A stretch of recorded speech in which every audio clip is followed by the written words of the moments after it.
আসসালামু আলাইকুম আমার সকল ভিউয়ারদের।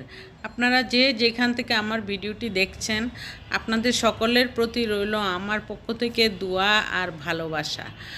আজকে আমি লাইফস্টাইল ব্লগটি শুরু করিতেছি সকাল থেকেই। সকাল বলতে 10টা সাড়ে 10টার থেকে। আর এই সময়ের মধ্যে আমাদের নাস্তার পর্ব শেষ হয়ে গিয়েছিল।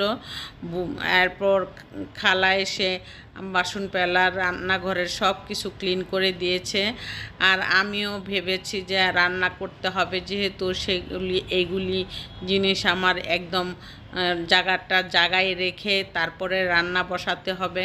সেই জন্য আমি ভাবলাম যে একদিক দিয়ে মাছ যেগুলি রান্না করব সেগুলি আমি ভিজিয়ে নিয়েছি, ভিজিয়ে রেখে তারপরে ক্লিন করে নিচ্ছি। জায়গাটা খালি করতে হবে, কাউন্টার টপটার মধ্যেই আমি কাটা বাছা করি। আর এই কাটা বাছার জায়গাটা যদি এরকম বন্ধ থাকে তাহলে তো আমি কাজই করতে পারবো না। সেজন্য ভেবেছি যে আজকে আমি এখানে রাখা হয়েছে। সব সময় আমি খালা যখন ধোয়া টোয়া শেষ করে তারপর আমি আবার তাড়াহুড়া করে সবগুলি জায়গায় রেখে দেই, কারণ এই কাউন্টার টপেই আমার সব কাজ করতে হয়।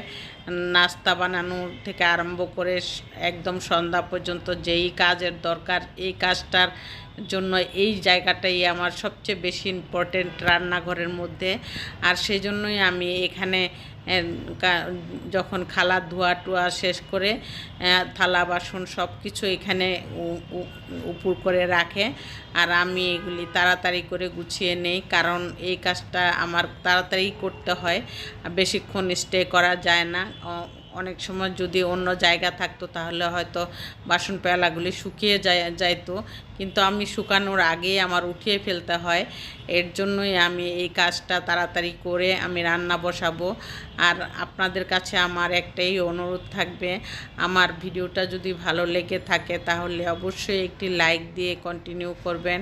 আর একটি লাইক আপনাদের কাছে কিছুই না, কিন্তু আমার কাছে অনেক বড়, কারণ একটি লাইক দিলে আমার ভিডিওটা আমার অন্যান্য ভাই বোনদের কাছে পৌঁছে যাবে।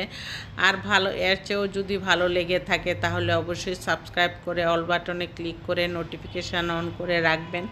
কেন জানি আমি এত সুন্দর সুন্দর ভিডিও মেক করার চিন্তা করি, তারপরও আমার ভিডিওতে ভিউজ একদমই কম আসে।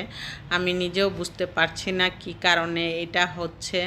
আর তারপরও আমি দিয়েই যাব, যতদিন আমার মন চায়, মন ভালো থাকে ততদিন আমি ভিডিও শ্যুট করে ভিডিও ইউটিউবে দিয়ে যাব।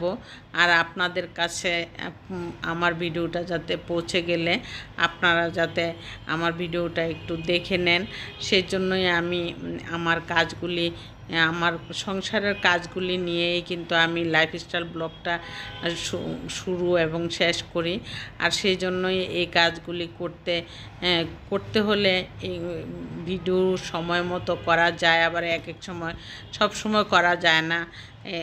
যতটুকুই আমি আপনাদেরকে দেখাতে পারি ততটুকুই মনে করি যে আপনাদের সামনে তুলে ধরার চেষ্টা করি। আর এর জন্যই আমি ভাবলাম যে আজকে এই কাজটা আমি ভিডিওর মাধ্যমে তুলে ধরবো। সেই জন্যই আমি এই কাজটা শেষ করে তারপর রান্না করে নিব। তারপর ভাবলাম যে ভাত আর ডাল এদিক দিয়ে রান্না করে ফেললাম, আম দিয়ে ডাল রান্না করেছি। আর এখানে আমি আজকে করলা দিয়ে আলু কিউব করে কেটে, তারপরে করলার সাথে আলু কেটে, তারপরে চিংড়ি মাছ দিয়ে একটা ভুনার মতো করব। যেমন সব মশলা দিয়ে যেভাবে তরকারি রান্না করা হয়, ভাজি রান্না করা হয়, ওরকমভাবে আজকে রান্না করব। আপনাদের সামনে তুলে ধরবো আমি পুরোটা রেসিপি, কিভাবে এই করলাটা একদম ভুনা করা হয় সেইটাই আপনাদের সামনে তুলে ধরবো। আর এই করলা যখন আপনাদের কাছে আমি বলি যে এই এটাকে উস্তা বলে, আমি করলা কিন্তু খাই না। করলা অনেক সময় শক্ত থাকে, আর করলা পানি যে কোনো করলা, উস্তা বা করলা কোনোটাতেই কিন্তু পানি দেওয়া যায় না। সেজন্য আমি পানি ছাড়া রান্না করলে যাতে সিদ্ধ হয় বা নরম হয় ওরকমভাবে রান্না করতে হয়। আর সেই জন্য করলাটা কিন্তু সহজে সিদ্ধ হতে চায় না, একটু মাঝখান দিয়ে কাঁচা থেকে যায়। এটা আমার হাজব্যান্ড কখনোই পছন্দ করে না। আর উস্তা যদি আমি বড় সাইজেরও কিনি, এটা কিন্তু নরম হয়ে যায় তেলের মধ্যে দিলে। শুধু তেল দিয়ে কাঁচামরিচ দিয়ে একটু হলুদ দিয়ে ভাজি করলেও এটা সিদ্ধ হয়ে যায়। আর যদি আমি চিংড়ি মাছ দিয়ে রান্না করি তাহলে আলু কিউব করে কেটে দিলেও এটা কিন্তু সিদ্ধ হয়ে যায়, একদম দ্রুত সিদ্ধ হয়ে যায়। এভাবে আজকে আমি রান্না করব চিংড়ি মাছ দিয়ে, একদম চারকোনা করে আলু কেটে।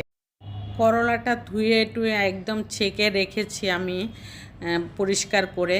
এখানে আমি একটি কড়াই বসিয়ে দিয়েছি। কড়াইয়ের মধ্যে হাফ কাপ তেল দিয়েছি, হাফ কাপ পেঁয়াজ দিয়েছি। দিয়ে আমি পেঁয়াজটা বাদামি কালার হয়ে আসার সঙ্গে সঙ্গে কিন্তু আমি আজকে সবগুলি মশলা দিয়ে একসাথে রান্না করব। কারণ আজকে হলুদ দিয়ে আর পানি দিব না, কারণ করলার মধ্যে পানি আমি টাচ করতে চাই না। এমনিতেই করলাতে পানি উঠে, যখন আমি রান্না করব তখন পানির যেই পানি থাকে সেটা দিয়েই সিদ্ধ হয়ে যাবে।